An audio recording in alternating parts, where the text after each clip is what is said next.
Olá, tudo bem? Eu sou o professor Leandro Cordioli e hoje eu gostaria de estudar com vocês o conceito de justiça geral e justiça particular em Aristóteles. Estes são dois conceitos fundamentais para a gente poder entender a teoria da justiça e a justiça como uma virtude ética, não apenas como um atributo institucional. Aristóteles, na sua Ética Nicômaco, no livro V, logo no começo do livro V, capítulo 1, ele define a justiça, a dikaiosine, a virtude da justiça, como a virtude que nos leva a praticar o que é justo, agir de modo justo e querer o justo. E do mesmo modo em relação à injustiça, ou seja, é a disposição ou o vício em virtude do qual se age injustamente e se quer o injusto.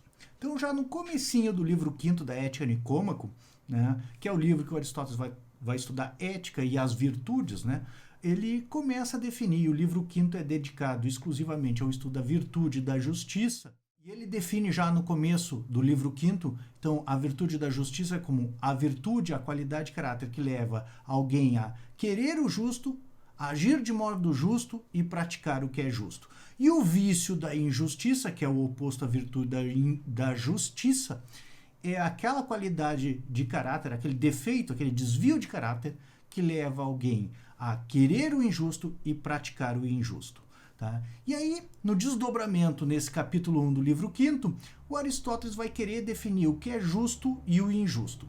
E para poder definir o que é a justiça. Mas para poder definir o que é o justo e o injusto, o Aristóteles ele parte de conceitos que são muito comuns na época dele, e acredito que ainda valem para os dias de hoje, conceitos correntes daquilo que é o injusto. Então, o Aristóteles vai definir a virtude da justiça a partir do seu objeto, justo, mas para saber o que é justo, ele primeiro pergunta, e o que é o injusto? Então, ele identifica que as pessoas consideram injusto aquele que é ganancioso ou aquele que age ilegalmente contrário às leis, ou ainda aquele que quer mais do que é o dele, o que age desigualmente. Então ele diz assim, o injusto leva em consideração excessos ou defeitos em três aspectos: na ganância, na legalidade e na igualdade. Então, ele vai articular esses três aspectos, né? A ganância, que em grego é a pleonexia, a legalidade e a igualdade, articular isso num conceito de justiça, que tradicionalmente é traduzido como justiça geral, e alguns entendem que existe um segundo conceito de justiça, que é a justiça particular. Então, há diversas interpretações aqui, e de fato o texto do Aristóteles é bem confuso nesse aspecto. Eu particularmente compreendo que a virtude da justiça é uma virtude una, é uma única virtude. Só que ela pode ser tomada neste aspecto geral ou especificamente no que é próprio da justiça, no seu aspecto particular.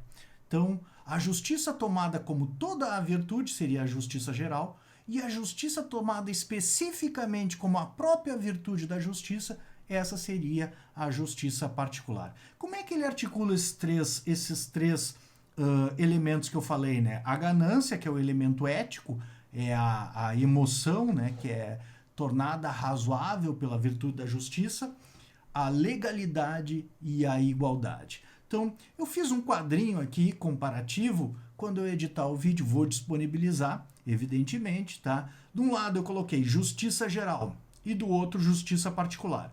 Então, a gente pode associar a justiça geral, ela leva em consideração a matéria de todas as virtudes, isto é, por exemplo, o medo, que é matéria da coragem, o prazer, que é matéria da temperança, e assim por diante. Tá? E a justiça particular, ela leva em consideração a matéria própria da virtude da justiça, que é a ganância. Tá? Enquanto podemos agir injustamente em virtude da covardia ou em virtude da intemperança, isso diria respeito à matéria de outras virtudes, mas passam a ser matéria da justiça quando, em virtude da lei, são devidas às outras pessoas. A matéria própria da justiça, que é devida especificamente em relação à virtude da justiça, é a ganância, né? O que é apropriado assim nessa relação entre o meu, o teu e o dele, né? Entre o meu e o alheio. O ganancioso é aquele que quer o alheio, não quer o justo, o que é próprio, né? Tá? O outro aspecto que ele associa também nessa questão de justiça geral e justiça particular é o bem e o interesse comum. Tá? Do outro lado, na justiça particular, alguns colocam o bem do outro cidadão. Né? Ou seja, enquanto a justiça geral pensa em termos de comunidade, o que é devido à comunidade, a justiça particular ela pensa especificamente, ou ela toma especificamente esse aspecto que é o que é devido ao outro cidadão, né? Não a toda a comunidade, mas ao outro cidadão. Posso dar um exemplo? Alguém pratica um furto, né? Subtrai ilicitamente alguma coisa que pertence a outra pessoa. O que acontece? A primeira coisa que a gente deve fazer para restabelecer a igualdade da justiça que foi rompida com a prática desse ato injusto é fazer ele devolver ao outro cidadão aquilo que lhe pertence. Esse é um aspecto. Tá? Por outro lado, ao subtrair alguma coisa ilicitamente de uma pessoa, ele tira da pessoa o que lhe pertencia, por exemplo, roubar um carro, furtar um veículo, né, um automóvel, a pessoa que era proprietária do automóvel perde o automóvel e isso deve ser restabelecido, o automóvel deve ser devolvido, mas também há uma perturbação na ordem da justiça da sociedade.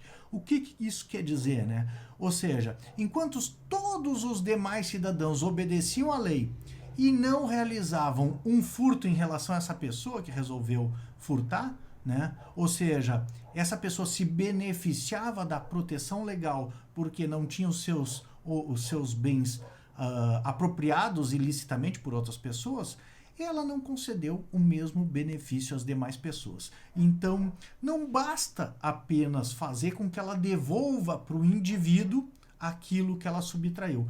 Ela deve devolver essa perturbação da igualdade, da paz da sociedade a toda a comunidade. Então, ela deve receber uma punição.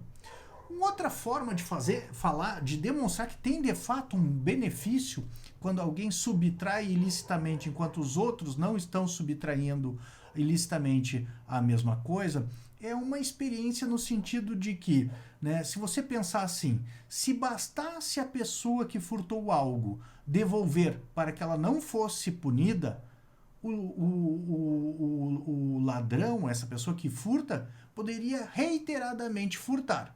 E no momento que ela fosse pega, bastaria devolver que ela não seria punida. Então, há um benefício que não é só a apropriação da coisa, né? Mas, como diz Aristóteles, e o Montesquieu também estuda esse aspecto, né? Quando a pessoa, John Finnes também, em Lei Natural e Direitos Naturais, esse aspecto da punição, quando a pessoa pratica um ato ilícito, ela subtrai algo da pessoa que vai ser prejudicada, mas também subtrai algo da comunidade. E as duas coisas devem ser devolvidas. Então, de um lado eu tenho a justiça geral, que tem a matéria de todas as virtudes, do outro a justiça particular, que tem a matéria própria da justiça, que é a ganância. De um lado eu tenho o bem comum, do outro lado eu tenho o bem do outro cidadão em específico, né, em particular. Do lado eu tenho aí a legalidade, a lei, né? É justo aquele que obedece à lei e injusto aquele que não obedece à lei. E do outro lado eu tenho a igualdade, tá? É justo aquele que se submete ou que obedece à igualdade, que a igualdade proporcional, e o injusto é o que foge da igualdade proporcional. Adiante nós vamos falar mais sobre a igualdade ainda nesse vídeo, mas eu acredito fazer um estudo bem mais aprofundado, né? Fazer 1 hora de estudo apenas sobre a justiça particular nesse aspecto de igualdade nas distribuições e nas trocas, porque é um tema extremamente relevante e é um tema muito estudado, se não o principal tema de estudo nos dias de hoje em termos de justiça. Ou seja, quais os critérios justos de atribuição de benefícios e encargos em uma comunidade política. Esse, por exemplo, é o tema central da obra, Uma Teoria da Justiça, do professor John Rawls, né? Então, é uma questão de justiça distributiva em termos políticos.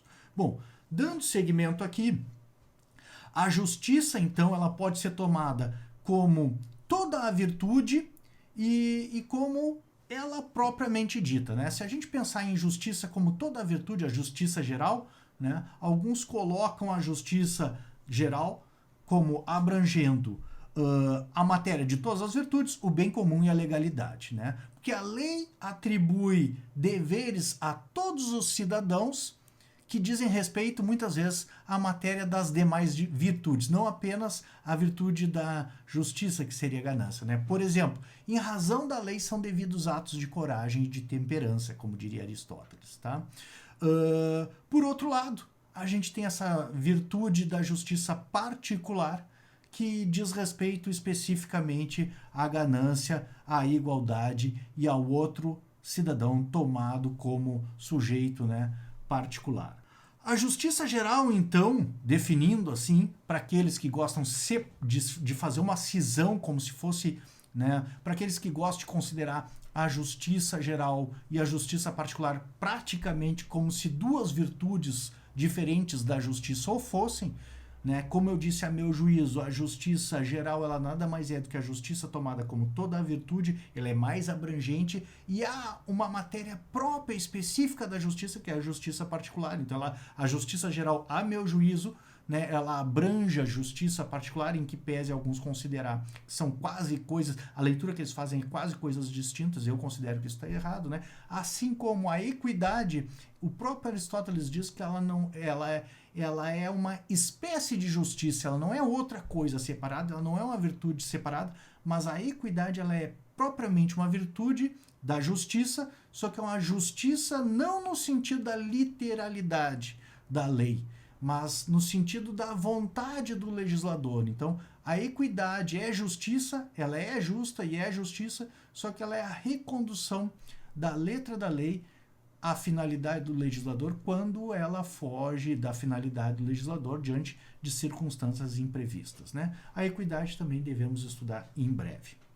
Bom, dando seguimento aqui em termos de justiça geral, então, a justiça geral é quando a gente toma o ato justo que é em conformidade com a lei, como a lei propõe o que é devido à comunidade e ao bem comum e ao interesse comum em relação à matéria de todas as virtudes, acaba que a justiça geral ela preconiza o que é devido em todas as virtudes, né, em relação ao bem comum e à comunidade. Isso aí está bem no comecinho do livro 5º, capítulo 1 ou 2 da Ética Nicomaqueia, tá?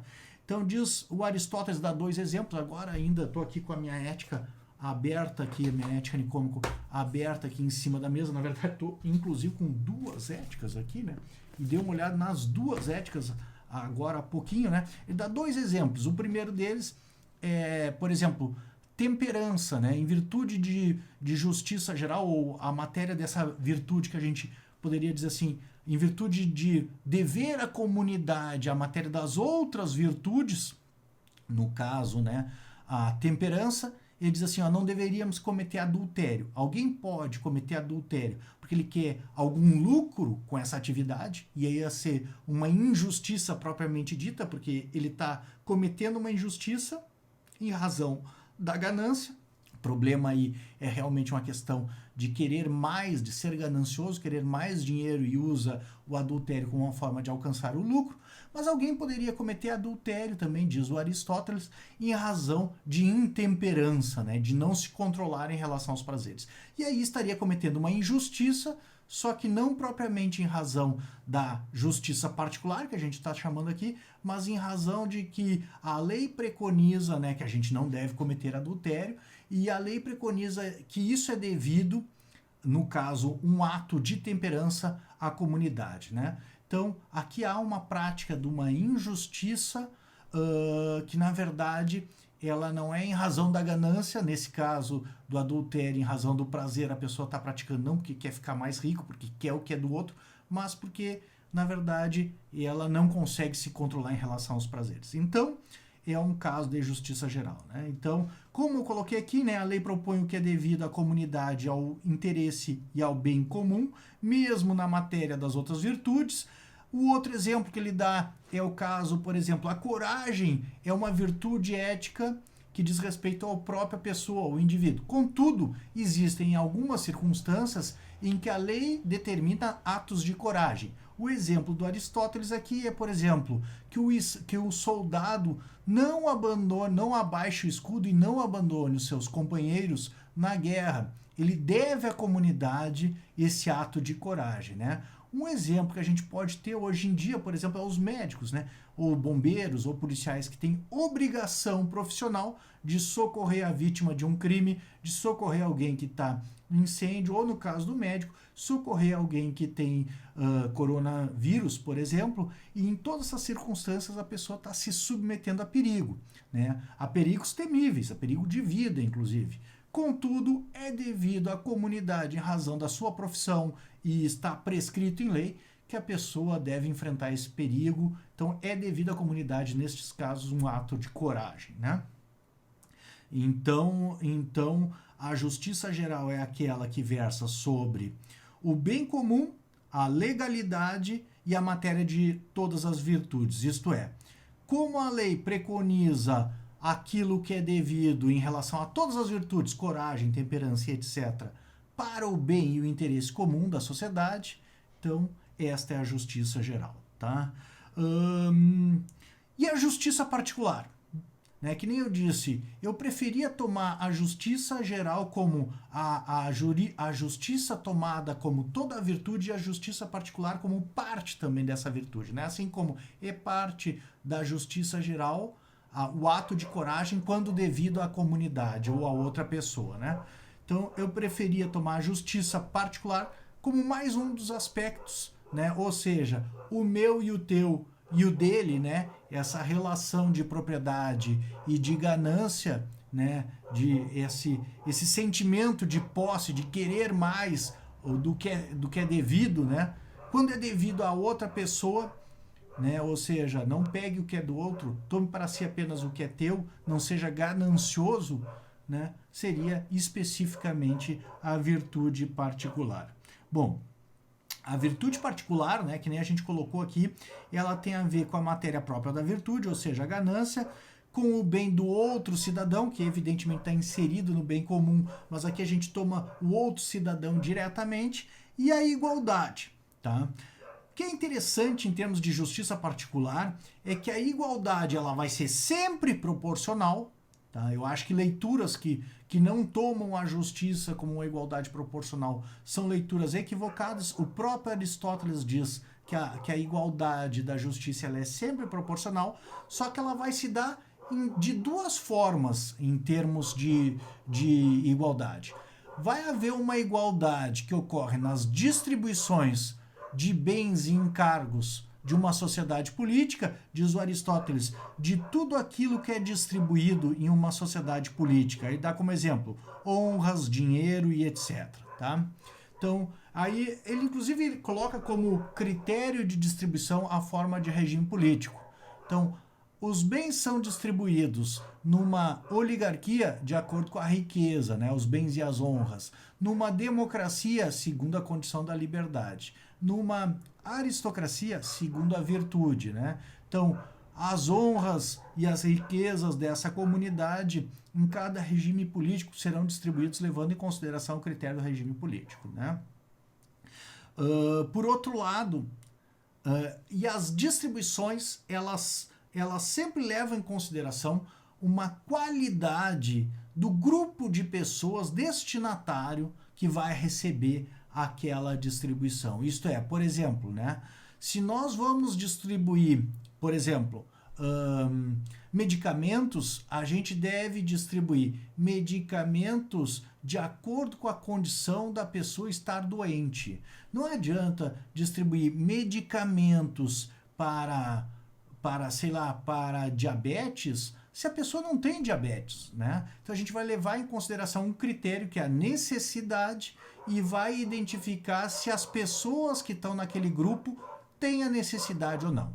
Então, a justiça leva em consideração, a justiça distributiva é aquela que opera nas distribuições, tá? Levando em consideração uma igualdade proporcional geométrica, isto é, nem todos vão receber os mesmos. Segundo a justiça distributiva, a gente deve tratar iguais como igual e desiguais como desiguais, né? Então, tratar iguais como iguais e desiguais como desiguais é justo, segundo a justiça distributiva. E essa igualdade, ela é arbitrada, ela é estipulada em relação ao critério de distribuição. Então, devo dar medicamentos para os que possuem diabetes, e aqueles que não possuem diabetes não receberão, e isso é justo. Por outro lado, a gente age injustamente em relação à justiça distributiva, à justiça particular distributiva, quando a gente trata iguais de maneira desigual ou mesmo desiguais de maneira igual. Por exemplo, alguém possui a diabetes, mas não recebe o medicamento, ou alguém não possui a diabetes e recebe o medicamento. Então, nessas duas situações, enquanto os outros que possuíam diabetes receberam o medicamento, eu tratei ele desigualmente. E aí, agi injustamente. Por outro lado, enquanto aqueles que não possuíam diabetes não receberam medicamento, esse recebeu. Então, pratiquei injustiça nas duas situações. Então, devemos, para agir justamente distributivamente, segundo a justiça particular distributiva, dar a cada um o que é seu, levando em consideração a distribuição de bens ou encargos em uma comunidade política e levando em consideração um critério de distribuição e uma qualidade no grupo de pessoas que vai receber esses encargos ou benefícios, né? Eu digo encargos porque eu falei, por exemplo, de um benefício, que é o direito à saúde e um remédio, mas poderia ser um encargo, como, por exemplo, o imposto, né? Os tributos, a tributação, nada mais é do que uma questão de justiça distributiva. Por exemplo, o imposto de renda leva-se em consideração a capacidade contributiva para que a pessoa pague o imposto de renda. Então, quem ganha mais paga mais imposto e tem uma alíquota maior. Então, e isso é justo, né? Tem uma outra coisa aqui que eu não ia tratar com vocês especificamente, mas que eu coloquei no meu texto lá, a Virtude da Justiça, que vale a pena já adiantar, né? Que é, nem sempre quem mais paga imposto de renda vai ser quem mais vai usar o dinheiro do governo. E isso é justo, porque em termos de justiça distributiva, você atribui a cada um segundo o critério que se escolheu. Desde que você trate iguais de maneira igual e desiguais de maneira desigual, está sendo justo. Mas o critério de distribuição não precisa ser, e não é única e exclusivamente, o uso daquilo que está sendo distribuído. Então, por exemplo, quem paga mais imposto, talvez contrate plano de saúde separado, tenha segurança privada separada e tenha vários, pague colégio e educação particular, né? E ao mesmo tempo, quem paga menos imposto, talvez use o SUS, o sistema de saúde, né, governamental, talvez use colégio público, talvez tenha até agora um auxílio, né, um auxílio pandemia, né? E não é injusto que isso aconteça, porque não necessariamente quem mais paga vai ser quem vai mais usar em termos de justiça distributiva, tá? Na verdade, como eu disse, só reforçando, né, distributivamente é justo, né, distribuir segundo a igualdade proporcional geométrica em que devemos tratar iguais de modo igual e desiguais de modo desigual. Os critérios também para distribuição podem ser vários, né? Por exemplo, é justo, e nem todo critério serve para distribuir qualquer coisa. Por exemplo, a estatura da pessoa não é um critério justo para distribuir vagas de juiz no Poder Judiciário, mas pode ser um critério justo para se distribuir vagas para jogadores de basquetebol ou de vôlei, por exemplo, né? Então, ao mesmo tempo, a virtude da justiça e o conhecimento jurídico de uma pessoa é o critério apropriado para se distribuir vagas de juiz em uma comunidade política, mas pode não ser o critério apropriado para se distribuir uma vaga num time de basquetebol, futebol, seja lá qual o esporte seja, né? Não é isso que a gente deve levar em consideração. Tá? Deixa eu ver o que mais que eu posso falar. Bom, então nós temos a justiça geral, que tem a ver com legalidade, bem comum e a matéria de todas as virtudes, e a justiça particular, que tem a ver com a matéria específica da virtude da justiça, que é a ganância, o bem do outro cidadão em particular, e a igualdade, tá? E a igualdade da justiça particular, ela se dá de duas formas. Então, é a igualdade em termos de distribuição, ou seja, a justiça distributiva, e a igualdade em termos de troca. No caso da justiça do Aristóteles, essa igualdade em termos de troca se chama igualdade, ou melhor dizendo, justiça corretiva, ou justo corretivo, tá? O justo corretivo ele vai se dar nas correções das injustiças. Diferente da justiça distributiva, em que a gente deve tratar iguais de modo igual e desiguais de modo desigual, a ideia da justiça corretiva é corrigir as desigualdades igualando coisa a coisa, tá? Mas a gente deve levar em consideração um fator muito importante que não é uma igualdade absoluta. O Aristóteles, ele é específico nesse sentido, tá? Por exemplo, ninguém trocaria algo que tem por outra coisa exatamente igual ao que ele já tem, né? Alguém vai trocar aquilo que tem em excedente ou que não precisa por algo que ele não tem. Então, se alguém gosta de bis branco e só tem bis preto, né, o chocolate, ele vai trocar o chocolate preto pelo chocolate branco. Mas ele não vai trocar o chocolate preto pelo mesmo chocolate preto, né? Ele vai trocar por uma coisa que ele necessita, por uma coisa. Ele tem uma coisa que ele não necessita ou que ele tem em excedente e vai trocar por algo que ele necessita, tá? Da mesma forma, em termos de punição, diz o Aristóteles no meio do livro 5º da Ética Nicômaco, alguns consideram que a lei de Radamantes, que diz que você padeça aquilo que você fez, como o critério máximo de justiça. E o Aristóteles diz, isso está errado. A justiça não é padecer aquilo que você fez. Esse padecer o que você fez é algo que vocês conhecem, algo já assim da cultura popular, é aquele olho por olho, dente por dente. Ou seja, se você tirou um olho, vai perder um olho. Se você tirou um dente, vai perder um dente. O que o Aristóteles diz em termos de justiça corretiva é que não devemos padecer exatamente aquilo que a gente fez. A gente deve padecer algo proporcional. Então, se você injuriou, você deve sofrer uma pena. Mas se você agrediu e privou a pessoa de algum órgão físico, né, cegou a pessoa, causou um prejuízo físico à pessoa, foi uma agressão física, a pena tem que ser maior. Mas e se foi um dano permanente, agora a pessoa é cega para o resto da vida, a punição tem que ser maior ainda. Ao mesmo tempo, se você tirou a vida dessa pessoa, aí sim, a punição deve ser maior ainda. Ou seja, não é justo em termos de justiça corretiva uma igualdade absoluta, porque a justiça corretiva ela vai se dar nas trocas, seja as voluntárias, ou seja, quando eu quero trocar um bis e você quer trocar o bis também, eu tenho bis preto, você tem bis branco e a gente quer trocar. Então, nessa troca, que é uma troca voluntária, não é necessário uma igualdade absoluta. A gente não precisa trocar um bis por um bis. Eu posso ter um bis preto ou 2 bis pretos e você ter um bis branco e eu querer trocar e você querer trocar 2 bis pretos por um bis branco. E para nós isso é uma igualdade. Então é uma igualdade não absoluta, é uma igualdade proporcional, né? Por outro lado, mesmo aqui há também a troca involuntária, que o Aristóteles chama, né? Quando a gente padece uma injustiça que a gente não quis, subtraem alguma coisa da gente, isso é o que o Aristóteles considera uma troca involuntária.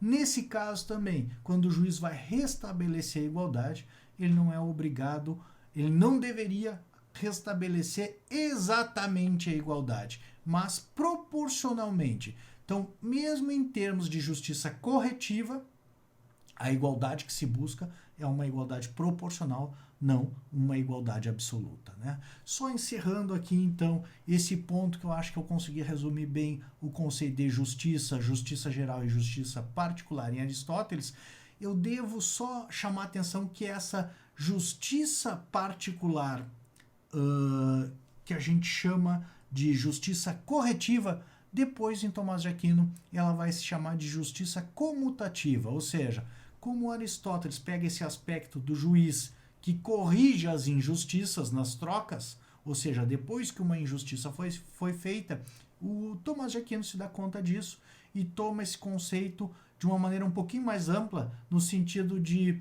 mesmo quando é praticada a justiça né, quando a troca deu certo, quando eu troquei o bis pelo outro bis, né, segundo Aristóteles, haveria justiça corretiva se eu tivesse trocado 2 bis por 1 bis e não tivesse pago o que eu tivesse me comprometido em fazer, e aí a pessoa buscasse no Poder Judiciário e o juiz mandaria eu entregar aquilo, né? E aí haveria o restabelecimento da situação anterior, da igualdade anterior, e seria isso a justiça corretiva. Do aspecto Tomás de Aquino, mesmo quando a troca deu certo, ou seja, a justiça comutatio é troca, né? Então, mesmo quando a troca deu certo, eu dei os 2 bis e a outra pessoa me deu o bis que eu queria, então a troca deu certo, não houve injustiça, é um caso de justiça comutativa, tá? Então, é o conceito mais abrangente, porque o conceito de Tomás de Aquino de justiça comutativa envolve tanto quando houve a injustiça e o juiz vai corrigir, quanto né, quando não houve a injustiça e as pessoas trocaram. E com isso, eu acho que está bem resumida aqui essa aula sobre Aristóteles, justiça geral e justiça particular. Muito obrigado.